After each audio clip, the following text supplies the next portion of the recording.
మనకు మంచి కేసు ఇచ్చాడండి, ఒకటి మంచి క్యారీ కేసు ఇచ్చాడు, కేబుల్స్ ఇచ్చాడు, అలాగే మైక్స్ ఉన్నాయి ఇక్కడ. ఓకే, దీని గురించి నేను మళ్ళీ చెప్తాను. ఒకటి type A to type C ఇచ్చారు, ఛార్జింగ్ కేబుల్. నెక్స్ట్ వచ్చి 3.5mm mail to mail connector ఇచ్చారు. ఇది ఎందుకంటే ఒకటి ట్రాన్స్మిటర్ కి, ఒకటి మన కెమెరాకి కనెక్ట్ చేసుకోవడమే.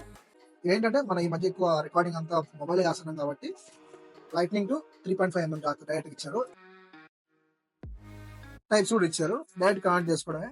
దీని ఆడియో క్వాలిటీ ఎలా ఉందో చూడండి. ఇప్పుడు నేను కనెక్ట్ చేశాను దానికి. ఇప్పుడు నేను నార్మల్ రికార్డ్ చేస్తున్నాను. ఒకసారి నాయిస్ క్యాన్సిలేషన్ ఆన్ చేస్తాను. నాయిస్ క్యాన్సిలేషన్ ఎలా ఆన్ చేయాలంటే, ఇలా సైడ్ ఒక ఎల్లో కలర్ బటన్ ఉంటుందండి. ఆ బటన్ మీద మనం ట్యాప్ చేస్తే ఫస్ట్ బ్లూ కలర్ బ్లింక్ అవుతుంది కదా, అది నార్మల్ అండి.